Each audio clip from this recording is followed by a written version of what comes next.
आज के इस वीडियो में सामान्य ज्ञान का 5वां भाग लेके आ रहे हैं, जो कि बेहतरीन किताबों का निचोड़ होगा या आपके किसी भी हाई लेवल एग्जाम के लिए फायदेमंद साबित होगा। अगर आप चाहते हैं इस वीडियो का पीडीएफ डाउनलोड करना या फिर इसे लाइन बाय लाइन पढ़ना, तो आप इस ऐप को डाउनलोड करके उसे पढ़ पाएंगे। इस ऐप का लिंक वीडियो के डिस्क्रिप्शन में और पहले कमेंट बॉक्स में मिल जाएगा। शुरू करते हैं। पहला क्वेश्चन है कि मध्यकालीन भारत के मुगल शासक वस्तुतः थे। देखिए, मध्यकालीन भारत का कहा गया है। अगर आप मध्यकालीन इतिहास पढ़ते हैं तो आपको मध्यकालीन इतिहास कब से पढ़ाया जाता है? 1206 से। 1206 के पहले का जो है वो मध्यकालीन इतिहास में आपको नहीं पढ़ाया जाता है। 1206 में आपको जो सबसे पहला शासन मिलता है ये मिलता है गुलाम वंश। गुलाम के बाद आते हैं खिलजी, तुगलक, लोधी, और इस तरह जब इन सब का सिलसिला खत्म होता है तब जाकर के 1526 में आते हैं मुगल। मुगल का जो पहला शासक था भारत में ये था बाबर, यानी कि यहाँ पे बाबर, और बाबर का जो बेटा था कौन था? हुमायूं, हुमायूं का बेटा अकबर, अकबर का जहांगीर। इस तरह आपको ये पूरी सीरीज पता होनी चाहिए। तो मध्यकालीन भारत के जो मुगल शासक थे ये थे तुर्क। कैसे तुर्क? तो चगताई तुर्क। अगला है कि बाबर को सर ए पुल के युद्ध में किसने पराजित किया था? तो ये इंडिया से बाहर की बात है और ये पराजित किया था सैबानी खान ने। अगला क्वेश्चन है कि पानीपत का प्रथम युद्ध कब हुआ था? देखिए, बाबर जब भारत में आता है तो बाबर के द्वारा जो युद्ध लड़े गए उनकी संख्या है 4, क्योंकि बाबर के पास उतना टाइम ही नहीं था। बाबर 1526 में आया, 1527 में भी लड़ा, इसके अलावा 1528 में भी युद्ध लड़ा, 1529 में भी युद्ध लड़ा, और 1530 में इसकी मृत्यु हो जाती है बीमारी के कारण। तो यहाँ पे देखेंगे आपकी 1526 में जब बाबर आया, वैसे आप ये कहिए कि बाबर आया नहीं, बाबर को बुलाया गया था। बाबर को जो लोधी वंश था उसको खत्म करने के लिए बुलाया गया था, और जो बुलाने वाले शासक थे उनका मानना ये था कि जब बाबर भारत आएगा और लोधी वंश को खत्म करेगा तो यहाँ से ढेर सारा रुपया पैसा लेकर के वापस चला जाएगा। लेकिन ऐसा हुआ नहीं। जब बाबर आया और इसने पहले युद्ध में इब्राहिम लोधी को हराया।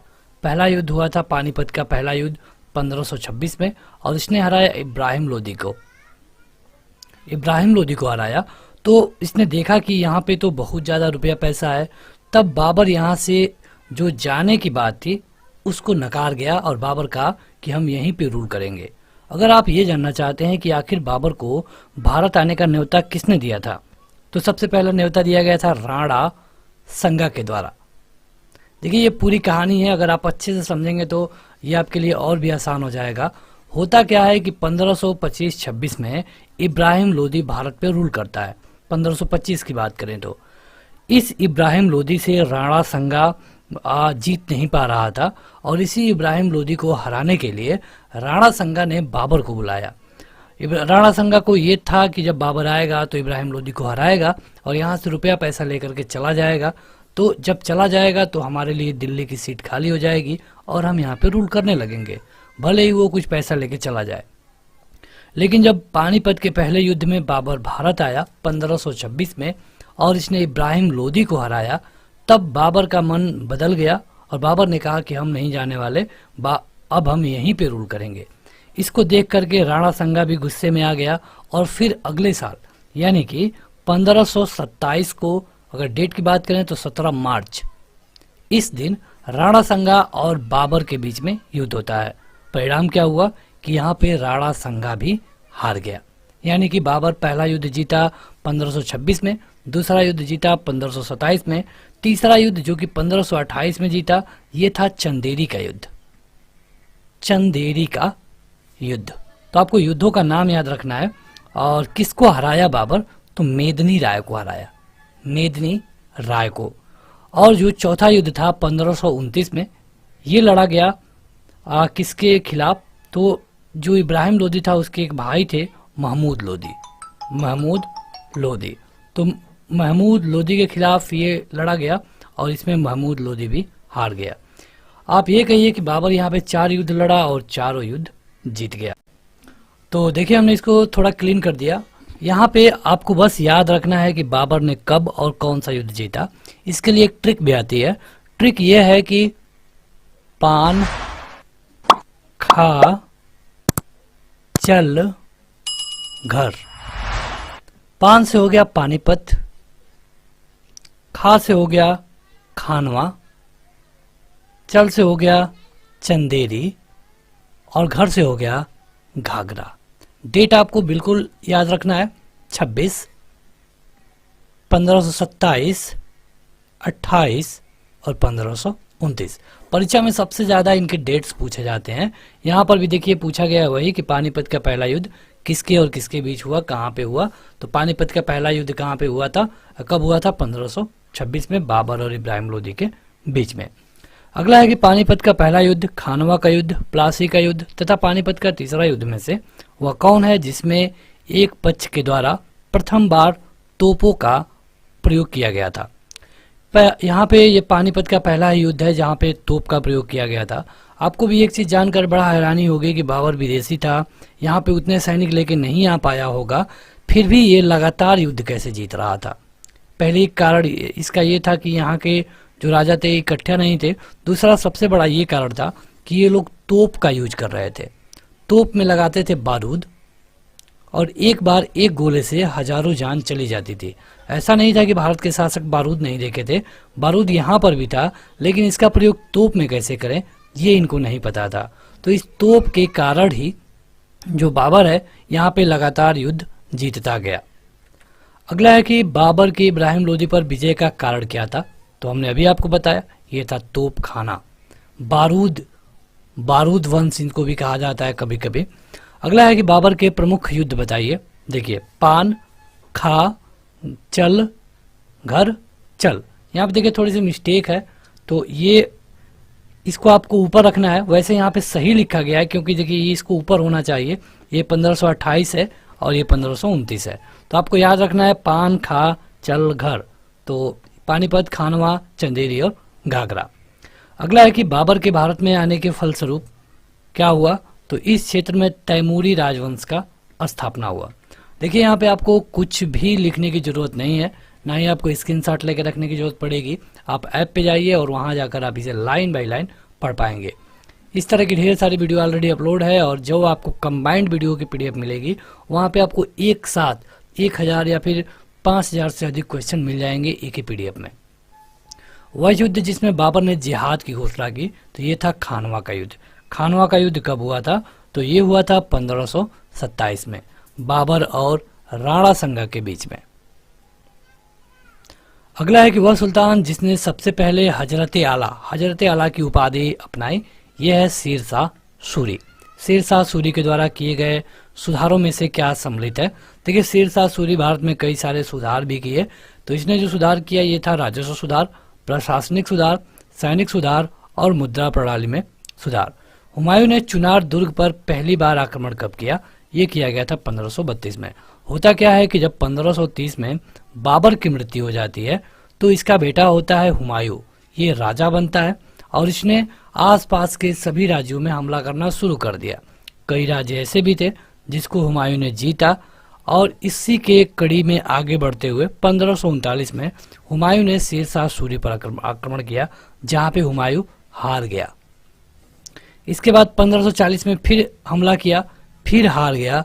2 युद्ध हारने के बाद हुमायूं भारत से बाहर चला गया और जब भारत से बाहर था उसी समय अकबर का जन्म होता है 1542 में। अगले कुछ सालों के बाद फिर से हुमायूं भारत आता है और 1 साल के अंदर अंदर फिर हुमायूं की मृत्यु हो जाती है। अगला है कि मेवाड़ का राजा जिसे 1527 में खानवा के युद्ध में बाबर ने हराया था, इसका नाम क्या था, ये था राणा संगा। इसी ने बाबर को निमंत्रण देकर के भारत बुलाया था, बाद में बाबर ने इसी को हरा दिया। तो आप देख सकते हैं कि पहली गलती राणा संगा के द्वारा ही की गई थी। बाबर ने सबसे पहले पादशाह की पदवी धारण की थी कहाँ पे, तो इससे पहले बाबर था काबुल में और काबुल में ही उसने पादशाह की पदवी धारण की थी। वह मुगल सम्राट जिसके जीवन में धैर्य एवं संकल्प से सफलता की शिक्षा मिलती है, यह है जहरुद्दीन मोहम्मद बाबर, यानी बाबर का ये पूरा नाम है। बाबर ने अपने बाबरनामा में जिन हिंदू राज्य का उल्लेख किया है वो कौन है, यह है मेवाड़ तथा विजयनगर। मेवाड़ के राजा थे उस समय राणा संगा। अगला है कि अपने बादशाहपति हुमायूं के लिए मकबरे का निर्माण किसने करवाया, तो यह है हाजी बेगम। चांदी का सिक्का शुरू किया था शेरशाह सूरी ने। शेरशाह सूरी को आप ग्रैंड ट्रंक रोड के लिए भी जानते हैं। जो जीटी रोड है इसके लिए भी शेरशाह सूरी को जाना जाता है। शेरशाह के अंतर्गत तांबे के दाम और चांदी के रुपए की विनिमय दर क्या थी, मतलब कितना तांबा होगा तो आपको एक चांदी का सिक्का मिल जाएगा, तो ये था 64:1 का। शेरशाह सूरी की मृत्यु कहाँ पे हुई थी, ये हुई थी कालिंजर के किले में। अगला है कि कामरान, उस्मान, अस्करी और हिंदाल, इनमें से वो कौन है जो कि हुमायूं का भाई नहीं था, ये है उस्मान। देखिए होता क्या है कि जब बाबर मर जाता है तो हुमायूं अपने मतलब 4 भाइयों में से एक था, तो इसमें उस्मान नहीं है। कामरान, अस्करी और हिंदाल ये हुमायूं के भाई थे। हुमायूं ने सबको बराबर बराबर राज्य बांट करके खुद रूल करने लगा। हुमायूं के द्वारा लड़े गए 4 प्रमुख युद्धों का तिथि अनुसार सही क्रम क्या है? देवरा, चौसा, कन्नौज और सरहिंद। सरहिंद के युद्ध 1555 में हुआ। यहाँ पे हुमायूं ने फिर से वापसी की। आगे बढ़ते हैं तो अगला है कि फरीद, जो कि बाद में शेरशाह सूरी बना, इसने शिक्षा प्राप्त की थी कहाँ से? जौनपुर से। बेसिकली ये केवल बिहार में राज्य करता था। बिहार में सासाराम है, लेकिन बाद में जब हुमायूं इस पे आक्रमण किया तब ये दिल्ली चला गया। बलबन, अलाउद्दीन खिलजी, इब्राहिम लोदी तथा शेरशाह सूरी मध्ययुगीन शासकों में से कौन है जो कि उच्च शिक्षित था? तो ये था शेरशाह सूरी। शेरशाह सूरी कहाँ से था? तो अफगान से। अफगान से। तो चलिए आगे बढ़ते हैं, लेकिन एक चीज आप हमें कमेंट करके बताइए। अभी हमने आपको बताया कि बाबर द्वारा लड़े गए युद्ध के बारे में, तो बताइए कि चंदेरी का युद्ध कब हुआ? चंदेरी का युद्ध कब हुआ? कमेंट करके बताना है आपको कमेंट बॉक्स में। अगला है कि मात्र एक मुट्ठी बाजरे के चक्कर में मैंने अपना साम्राज्य खो दिया, यह कथन किसका है? तो यह है शेरशाह सूरी का। शेरशाह सूरी का मकबरा कहाँ पे है? सासाराम, यानी कि आज के बिहार में। बिहार में आज भी सासाराम है। अगला है कि शेरशाह ने निर्माण करवाया था, तो ये करवाया था दिल्ली का किला ए कोहना मस्जिद। दिल्ली में पुराना किला के भवनों को निर्माण किसने करवाया? ये करवाया गया शेरशाह सूरी के द्वारा। ये सारे क्वेश्चन आपसे पूछे जाते हैं। देखिए इससे पहले हमने लुसेंट को कवर किया, स्पीडी को कवर किया, उसमें थोड़े आसान क्वेश्चन थे, लेकिन यहाँ पे हम चैप्टर वाइज हार्ड क्वेश्चन को भी कवर कर रहे हैं, जो आपके हाई लेवल के एग्जाम में भी काम करेगा। आपको सरकार की जो नई व्यवस्था है RNA CET वाली, उसमें भी आपके लिए ये फायदेमंद होगा। अगला है कि कृषकों की सहायता के लिए जिस मध्यकालीन भारतीय शासक ने पट्टा एवं कबूलियत की व्यवस्था शुरू की, वो कौन था? पट्टा और कबूलियत की व्यवस्था शेरशाह सूरी के द्वारा शुरू की गई। शेरशाह सूरी का उत्तराधिकारी कौन था? तो ये था इस्लाम शाह। अगला है कि वह स्थान जहां पर अकबर को हुमायूं की मृत्यु की सूचना मिलने पर राजगद्दी पर बैठाया गया, ये था कालानौर। देखिए होता क्या है, 1555 में जब हुमायूं भारत आता है, वहाँ पे एक छोटा लड़का था जो रूल कर रहा था, उसको हटा करके हुमायूं राजा बन गया और अकबर को एक युद्ध के लिए कालानौर भेज दिया गया। अभी अकबर कालानौर में ही था, तब तक सीढ़ियों से गिरते ही हुमायूं की मृत्यु हो गई, और जब पता चला अकबर को कि हुमायूं की मृत्यु हो गई तो कालानौर में ही इसको राजगद्दी पे बैठा दिया गया। हल्दी घाटी युद्ध के पीछे अकबर का मुख्य उद्देश्य क्या था? राणा प्रताप को अपने अधीन लाना का इसका मेन काम था। हालांकि अगले साल कभी तक भी ये अकबर राणा प्रताप को अपने अंडर में नहीं ला पाया। राणा नहीं है, महाराणा प्रताप है। अगला है कि हल्दी घाटी का युद्ध कब हुआ था? तो बेहतरीन क्वेश्चन है, ये हुआ था 1576 में। और हल्दी घाटी के युद्ध में महाराणा प्रताप की सेना के सेनापति कौन थे? तो ये थे हकीम खान। इनका जो घोड़ा था ये चेतक था, आपने जरूर पढ़ा होगा इनके बारे में कहानियां। अगला है कि वह राजपूत शासक जिसने मुगलों के विरुद्ध निरंतर स्वतंत्रता का संघर्ष जारी रखा और कभी भी समर्पण नहीं किया, ये थे मारवाड़ के रावचंद्र सेन। अकबर के साथ युद्ध करने वाली दुर्गावती रानी थी कहाँ की? तो मंडला या फिर गोंडवाना की। आगे बढ़ते हैं। अगला क्वेश्चन है कि अकबर ने सबसे पहले वैवाहिक संबंध राजपूतों के जिस गृह से स्थापित किया वो कौन था? ये था कछवाहा।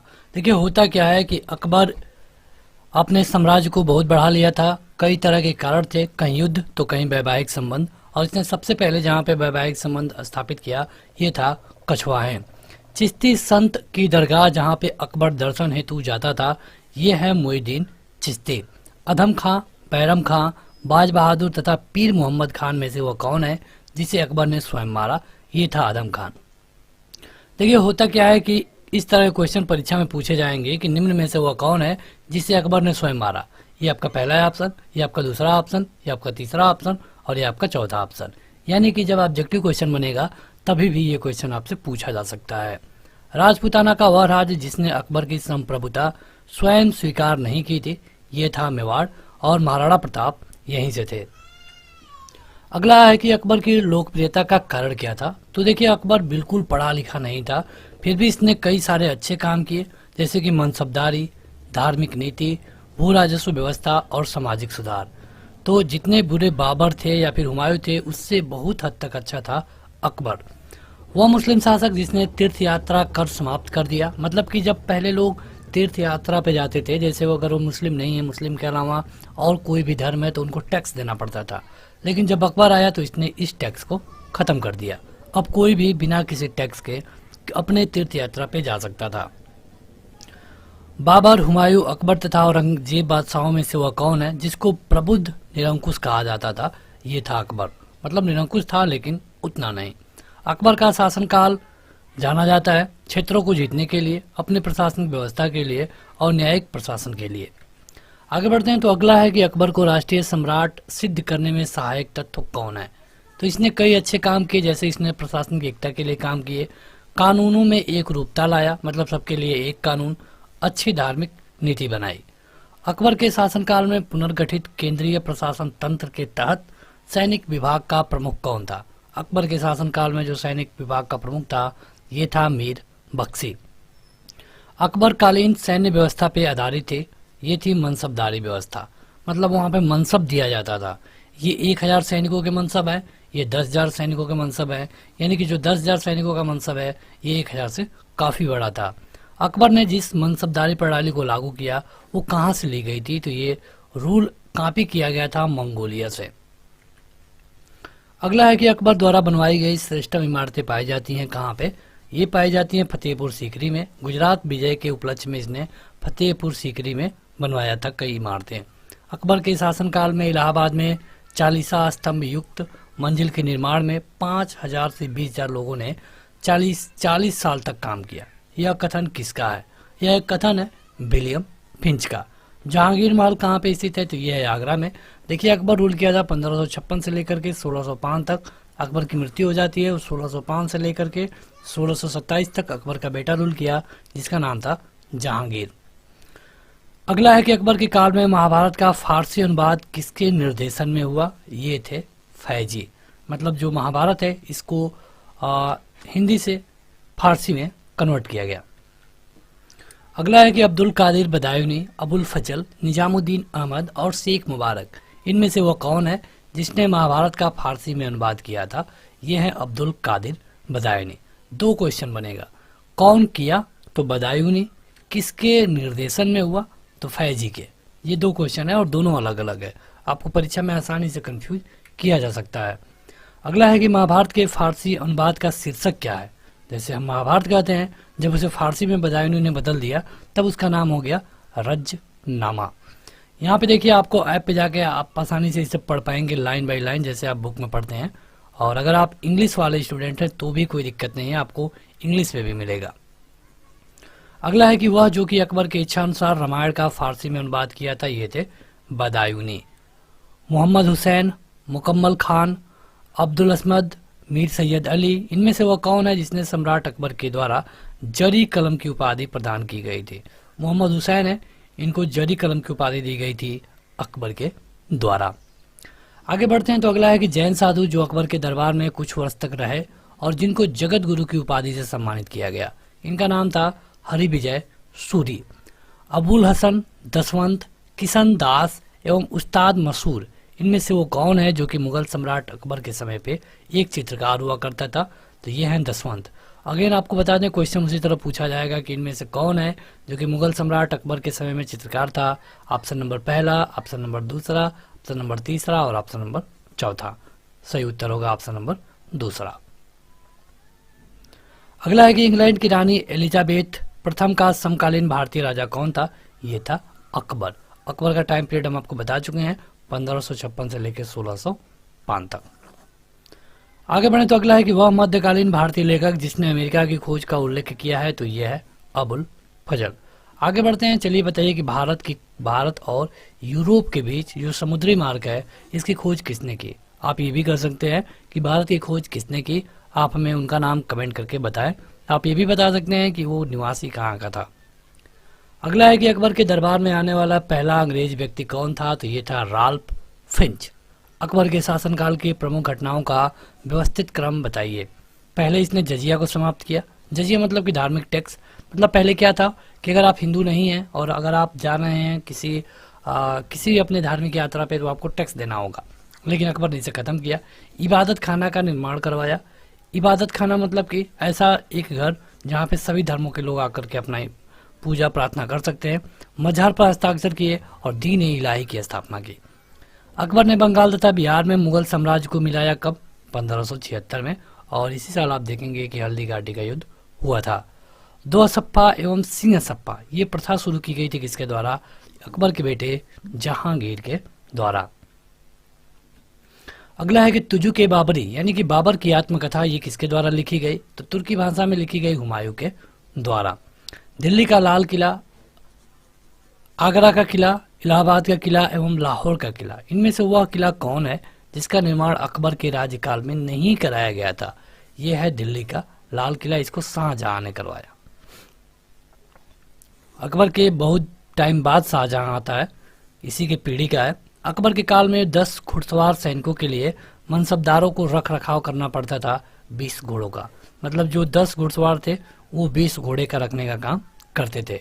अकबर द्वारा बनाई गई वह इमारत जिसका नक्शा बौद्ध बिहार की तरह है, ये है पंच महल। तो बस आज के इस वीडियो में इतना ही। वीडियो को लाइक करने के साथ इस ऐप पे जाके आप इसे लाइन बाय लाइन जरूर पढ़ें। यहाँ पर आप इसका PDF पा सकते हैं। इसके पहले लुसेंट, स्पीडी और हर तरह की जो बुक हैं वो यहाँ पे आप पढ़ सकते हैं। इसका लिंक आपको वीडियो के डिस्क्रिप्शन में और पहले कमेंट बॉक्स में मिल जाएगा। तो अभी एक लाइक कर दें और इसे अपने दोस्तों में जरूर शेयर करें। Thank you.